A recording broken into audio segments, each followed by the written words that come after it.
Today, Nikon announced the Z5 II. It's their latest mirrorless Z camera. We'll talk about how it compares to the other Z cameras in the lineup, who it might be for, and why I think it's a much more compelling camera than the original Z5 when it launched.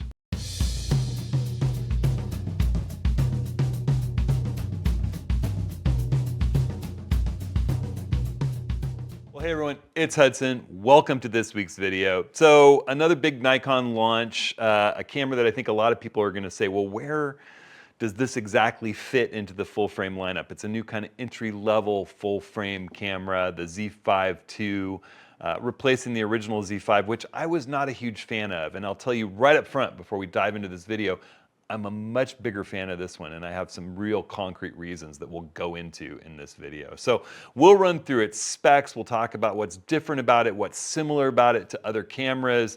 I'll talk a little bit about who I think it's for, potentially, what I'd recommend people that are shopping for it consider getting, and what some alternatives are. All right. Before we jump in and look at specs, I just want to let everybody know that this Tuesday, 10 a.m. Pacific, we'll be doing office hours. That's a big free group photography get together. You can sign up for that and leave us a question. We'll be doing a group Q&A with Rick, David, Darren, and I. So you can jump in on YouTube live or on Zoom by just clicking this link right here and leave us a question. That's hudsonhenry.com/office hours, and I really hope to see you there. I'll also point out that links to the Z5 II, lens kits, other camera gear that I'm talking about in this video is in this video's full description, or you can run over to my website at hudsonhenry.com/ATS links, and those links help me out. They're affiliate links. I appreciate it. It helps with the work that we do here. So before we delve into all the specs and talk about all the details of this camera, I'll just really quickly kind of state why I think that the Z5 II is so much more compelling a release than the Z5, which I originally kind of panned when it came out. I got flack from Z5 users for disrespecting it. The reason that I panned the original Z5 was that it had a different sensor than the Z6. It had a non-BSI, not a backside illuminated sensor that was just nowhere near as good in low light. It wasn't that much less expensive. And the optics for full frame, particularly at that time when there were a lot less lenses, Nikon had not fleshed out its lens ecosystem as much. Remember, this is back in the Z5, Z6, Z7 days. You were saving a few $100 not getting that brilliant, amazing low light 24 megapixel sensor that was in the Z6. And yet you'd still have to spend a ton of money on lenses to cover the bigger full frame that the Z5 offered. I thought that people that were on an extreme budget were just better served going into the DX market for that original Z50. You know, you could get the Z50 with the 16 to 50 VR and 50 to 250 VR kit lenses, which afforded you the equivalent full frame of 24 millimeters to 375 millimeters of astoundingly good little tiny lenses for less than the cost of the Z5 on its own. And I thought people on a budget were just better served by going with a system where the optics wouldn't cost as much as full frame. So flash forward to today in the Z5 II launch. The Z5 II, to all intents and purposes, appears to me to have exactly the same sensor in it as my beloved ZF, the backside illuminated 24 megapixel sensor, which has been juiced and tweaked and updated to 2024, 2025. It gets incredible low light performance. It's so hand-holdable in dark situations. I love working with this camera with fast primes at night in streets because with its vibration reduction and that incredible sensor, I don't worry letting the ISO run up to 20,000 and I can still get great printable, usable images with a little bit of noise reduction work in post-production. It's really incredible. We'll talk a little bit about 24 megapixels versus more megapixels, but this Z5 is clearly in this category that Nikon now has 3 full-frame cameras it's offering with the 24 megapixels. It's the same sensor resolution in the Z5, the Z6iii, and the Zf. So let's do some comparisons. I'm going to talk about some stats for this camera. We'll show some more photos of it as I go through them. I've been able to chat with Nikon about specifics about the camera, answer questions, go through their whole pre-release spec sheets, and I've looked at spreadsheets of all the settings and details about the camera, so I can really compare it pretty nicely, having shot with just about every Nikon Z camera that's been released yet, except the original Z5, which I just spoke about. I was not a giant fan. So let's talk about price really quick. And price is a place that's a little difficult for me as a ZF user, and I'll talk about why after we go through the specs. The price on the Z5 is $1,700 without a lens. All right, there are some kits available we'll talk about later. I have my preference of the two kits that they offer with it that I think makes more sense. The ZF, by comparison, is still $2,000. I mean, you can find deals on them, you can find them used, but it's $2,000. So it's $300 more, and I think as you're going to go through and see this comparison, if you have any kind of objective, just capability and usability comparison between the ZF and the new Z5, the Z5 has more capabilities. It's difficult to recommend to anyone except someone who loves the retrofit and styling and feel of using a camera. People like me that shot manual film Nikons decades ago. This feels like a return to form, and it's comfortable in the hand, and I enjoy using it. But you're paying $300 extra for a camera with less custom controls and no user control modes and several other things we'll talk about. All right, resolution. The Z5 and the ZF share that 24.5 megapixel backside illuminated sensor. The Z6 III is a speed powerhouse. It's got the partially stacked version of this sensor, which basically means that the sensor is doing processing on its own to help the X-Speed sensor move information even faster. So it's just a much faster camera. That's why it's $2,500. So you got $1,700 for the new Z5, $2,000 for the ZF, $2,500 for the Z6 III. All are 24.5 megapixels, each has their own niche. Viewfinder, the Z5 II and the ZF both get the 3.6 megapixel viewfinder that's in the ZF. It's not going to get that brand new, really hot 5.8 megapixel bright viewfinder that they put in the Z6 III. That viewfinder is pretty incredible, but again, you're talking about $800 more for the camera. Frame rates. The Z5 II and the ZF are essentially the same. 14 frames per second is their fastest full resolution RAW frame rate. They both have the C15 and C30 modes where you get pre-release capture. I think pre-release capture is just going to be ubiquitous across the Nikon line. It's even included in the entry-level Z52 APS-C camera. That's where you're able to just hold the shutter button partway down, and it's actually recording images over the top of each other until you press it, and then it backs up and saves the amount of time before you press the button through an amount of time after you release the button that you program in. That's JPEG only. That's JPEG only. So both the Z5 and the ZF, really similar sensor, similar frame rates. The Z6 II bumps that up 20 frames per second, and it's got C15, C30, C60, and C120, 120 frame per second mode. So again, those are JPEGs, and I believe that the 120 frame per second is a APS-C, a DX crop mode. So it's not pushing quite as much data, but that's still pretty darn incredible. Shutter speeds.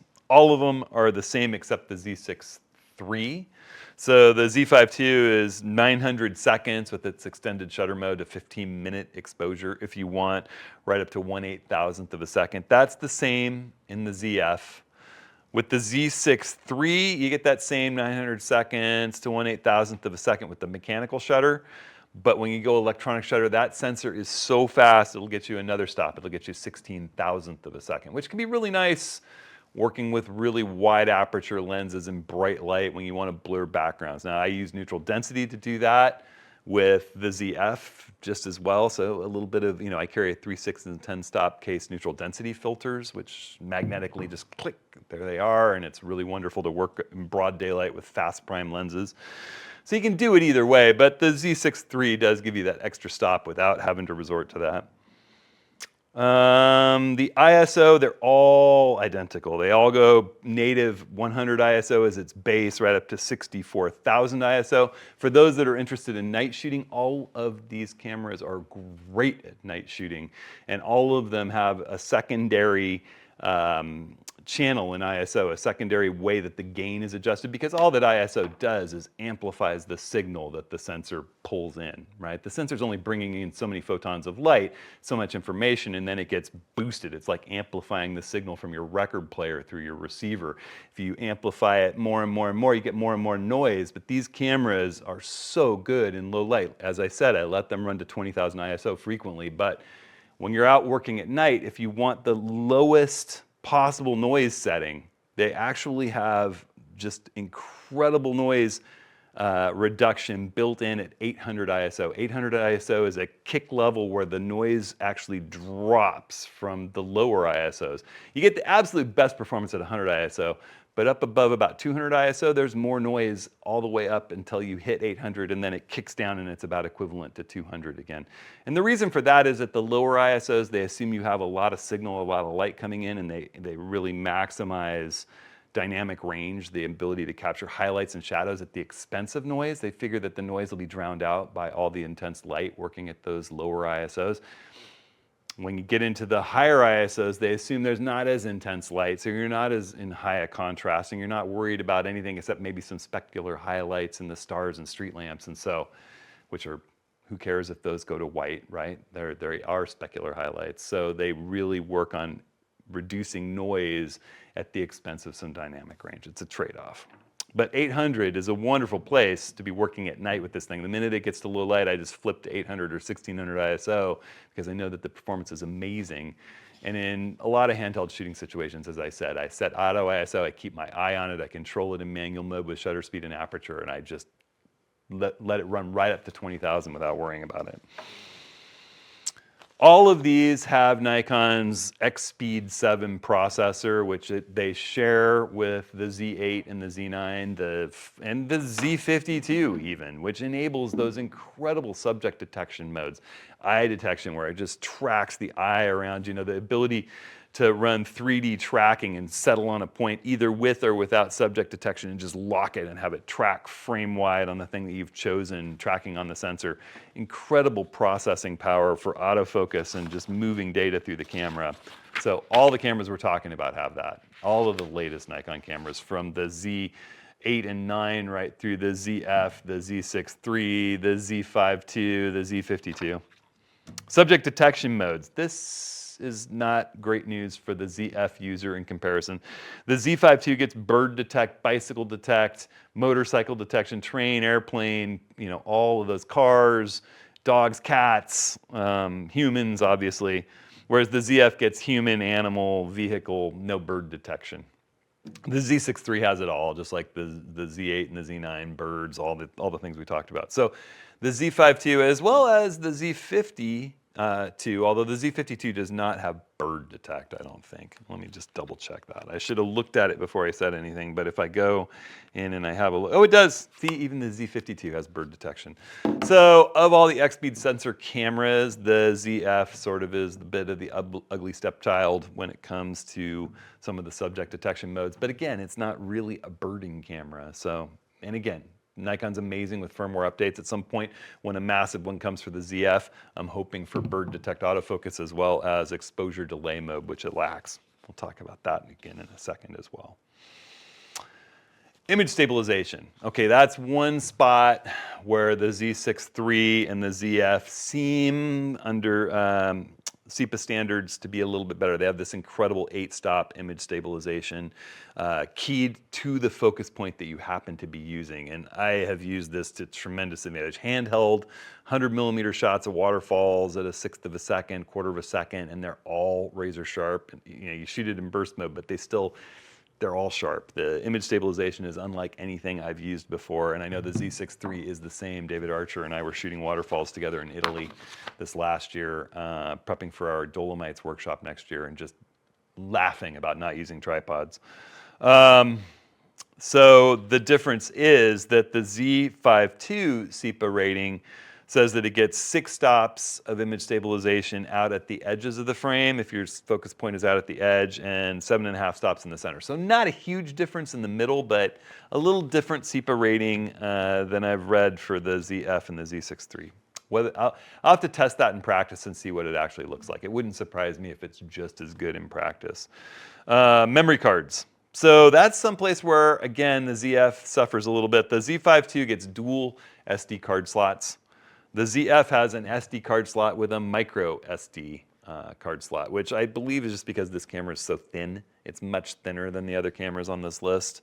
And they wanted to pack a secondary card slot in so they wouldn't take a whole bunch of flack from people. And I've actually found micro SD cards, a terabyte micro SD Lexar card that will record 4K 10-bit video out of this camera till the cows come home at 24 frames a second, which is what I love to do. So it can be useful, but it's nice to have dual SD slots. All right, the Z6iii obviously has a CF Express B slot. It's fast. It's all about being fast. Has a bigger buffer than either of these other cameras too. And then backs that up with an SD card slot. You have to go up to the Z8 and the Z9 to get dual CF Express B card slots, the fastest cards out there. Video. Both of the ZF and the Z5 II really similar with video. Very, very similar. They're both can do 10-bit 4K at 30 frames per second full frame. And at 60 frames per second in DX. Now, where it's different is the Z6iii is an unreal video camera. You know, aside from the Z9, and even in some ways I prefer it to the Z9, but I'm not doing a lot of 8K, raw video that the Z9 is capable of and the Z8 is capable of. But the Z6iii will do 10-bit 4K all the way up to 120 frames per second, which is crazy. And again, that's that stacked sensor. It's just amazing. I know a lot of people don't care that much about video, but the video prowess of the Z6iii, if you're into video, it is worth spending the extra money to get the Z6iii. It's an incredible, incredible video camera.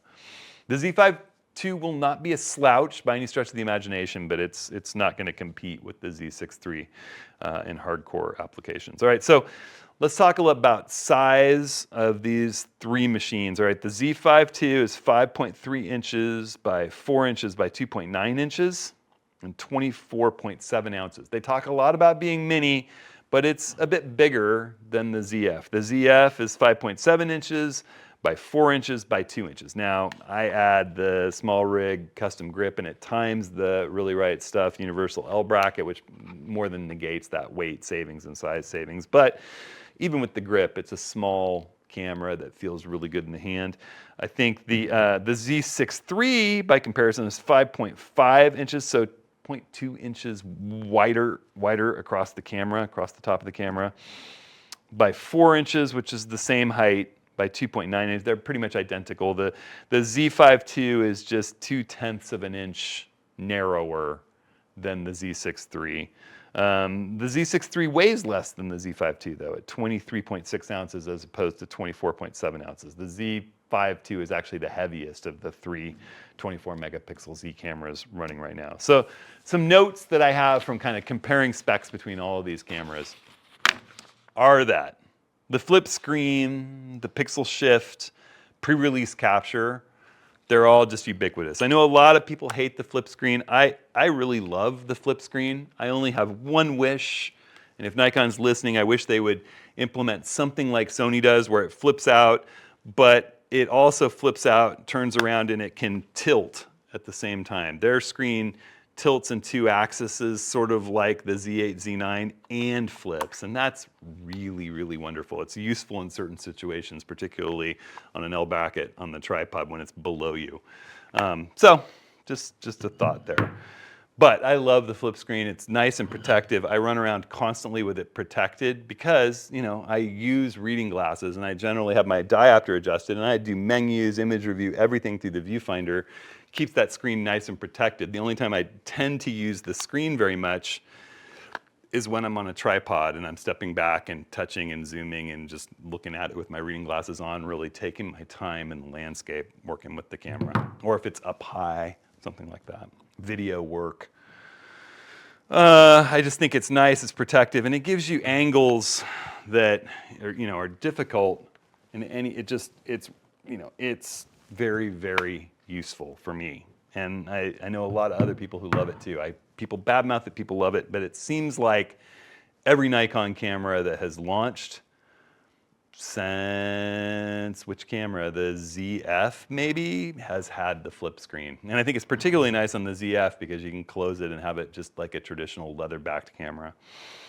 I wouldn't be at all surprised to see a Z9 II or a Z8 II come out with flip screens, and maybe they'll introduce something flip and tilt. That would be amazing. Unlike the ZF, my beloved ZF, the play button is on the right side down low, which is similar to the Z52. They put it in the right spot where you don't have to take your hand off a long lens to reach back and hit it at the top left where they used to be on DSLRs. Down here where you can just keep looking through your viewfinder and review your images in the viewfinder. It's a nice way to just move your thumb down and hit that. That's in the right spot, and there's a joystick controller, unlike the Z52 or the ZF, which I do miss on the ZF. It's a smaller body, I understand it. But those controls are nice, and it's good to see them on the Z5 too. Unlike the ZF, there are two front function buttons. The ZF has this one kind of stylish, old school function button, and it has a lack of programmable buttons, let's just face it. The Z5 II also has 3 user modes on the command dial. The ZF has no banks, no user modes, so you have to run through the I menu or the My menu to make changes one at a time as you need to change things. You can't program a setup for action and a setup for generalized shooting. I mean, I have my Z9 for action shooting and wildlife shooting for those kinds of scenarios, and this is more of a knock-around street, take-on-trips travel camera for me. So it's not as big a deal, but it is nice to have those user modes, those programmable user modes. Even with the flaws that exist in them, they're wonderful to have. So I think that's a real benefit.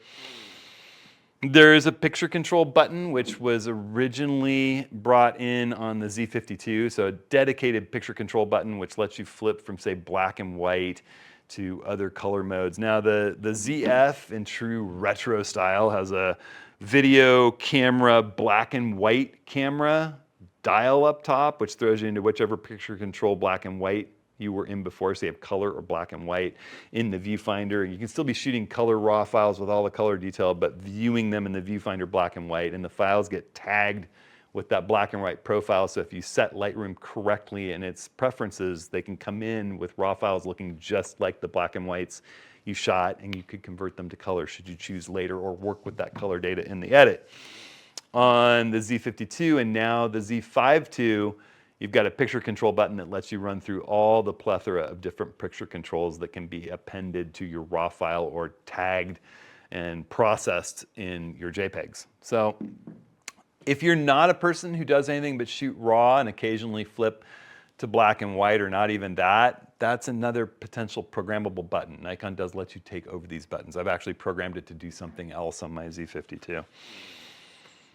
Unique with the Z5 II, and the first I've ever heard of it with Nikon, is an autofocus automatic mode. So it has, for still photography, it has an autofocus continuous where it continues to track the subject and doesn't lock. It has autofocus single servo for landscape and still life type shoots where it very finely focuses and locks focus and until you shift doesn't change.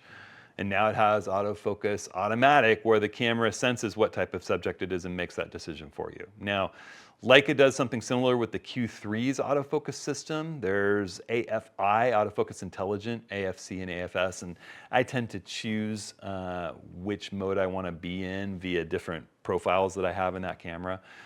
So I don't tend to use the intelligent autofocus, but I also don't find it to be a perfect application. I like choosing single servo or continuous, and I may find myself doing that with the Z5 II. We'll find out. I'm going to get this camera, I'm going to spend time with it, I'm going to review it, I'm going to do a full setup guide, and I'll share my thoughts after I've used that some. So I'll be getting one of the early ones, and I will let you know what I think of it. But it's a new thing, and it's interesting. All right. So the questions that I'm really left with after running over the specs and that I haven't been able to quite get an answer from Nikon about yet, that I'll get when I get the camera in my hand, is how good is the autofocus automatic mode, which I just talked about, AFA, and does it have exposure delay? That's a mode where you can set that in your I menu, and when you touch it, you can choose between a 0.2 second delay, a half a second delay, 1, 2, 3 second delay, And when you hit the shutter button, it waits the specified amount of time before it captures the image. If you're using a mechanical shutter, it'll open the shutter, but it waits, and that way you don't actually create any shake when you're working on a tripod or at slower shutter speeds. You know, I use it all the time instead of a cable release. You know, I'll hit the button, take my hand away, and have a half-second delay or a second delay if I'm feeling shaky or working with gloves. So it's a really nice thing. They took it away in the Z9 when the Z9 originally launched, and lots of us screamed and cried out that, well, hey, wait, just because the camera doesn't have a shutter doesn't mean that we don't need exposure delay. And they listened and brought it back via firmware, and it's been included in every camera that I use except the ZF, which I wish they would bring it via firmware. It's a really, really handy feature, especially for a camera that only can use a Bluetooth remote. So I would love them to bring that back to the ZF. I don't know whether it's in the Z5 II. I'm crossing my fingers. That's a great feature to have. So I'll let you know once I get a good test on it. The kits that are available for this camera. So who is this camera for, all right? When I originally talked about the original Z5, I just didn't think that camera was right for anybody. I thought anybody with the money to buy full frame lenses ought to bump up to the higher quality sensor. That is not the case at this time, all right? Now you've got the Z6iii, which is clearly an action shooter's dream, lower resolution, more affordable full frame camera. And an incredible video camera at the same time, a real powerhouse with a partially stacked sensor. You know, it's running that premium of $2,500 for the body. This camera is significantly cheaper than that, doesn't have the partially stacked sensor, isn't quite as fast. If your whole thing is not shooting birds and sports and action, well, if you're a person who loves landscape and some people and travel, this camera could be incredible for you, especially combined with the fact that Nikon has come out with so many more affordable, high quality performing, you know, not quite as fast zoom lenses for the full frame system. And I'm thinking particularly, you know, the 24-70 f4 they originally came out with was great. The 24-120 f4 is an amazing lens, but even cheaper and wider ranging than that are the 24-200 lens, which you can get as a kit with this camera for $2,500, or the 28-400 millimeter lens, which I have workshop participants in Scotland as well as in Death Valley using, and I was blown away by some of the images out of that ultra wide zoom lens from 28 millimeters all the way out to 400 millimeters. Good sun stars from it at wider angles stop down too. I mean, just perform these new lenses with the wider mount and the shorter flange distance are allowing the optical engineers to do unbelievable things, and Nikon is really paying attention to detail in some of these optics. Not to mention the fact that, you know, I'm about to review a Viltrox 135 1.8 millimeter lens, or 1.8 aperture lens that's very, very similar to the Plena, and I'm kind of comparing it to the Plena. I'll be doing that video really soon. That lens is out, and it's a third of the price of the Plena. There's aftermarket lenses coming for full frame that also perform incredibly. I'll put a link to that Viltrox lens in this video's description if you're on a budget and want an incredible portrait lens. It's really, really wonderful. You know, it challenges the Plena in a whole bunch of different dimensions. You know, maybe not all, but it's pretty darn good for the deal value that it has. I think there's a lot of lenses out there for value shopping full frame shooters that didn't used to be. If what you're after is a really lightweight, affordable kit, and you're not doing a whole lot of ultra wide angle work, and you do like shooting action and sports and things, you're not working in the lowest light situations. If the budget is your thing, I really think this little Z52 is a tough thing to beat. The Z52 with is $900 for the body, and with the 16-50 and 50-250 millimeter lens, which gets you the equivalent, as I said, of 24-375 millimeters on full frame, good vibration reduction in enhanced lenses. These lenses will give the camera vibration reduction that the body doesn't have. You're talking $1,300. That's significantly cheaper than the Z5 II alone. So from the budget and someone who wants something really small, I think the Z52 is incredible. If you're getting a camera for, you know, a high school student or an early college student who just is really wanting to get into photography and learn about it, incredible deal. The Z5 II is for the full frame shooter who wants a camera with incredible low light performance and hand holdability, who doesn't need all the speed and extra expense that comes with the Z6 III.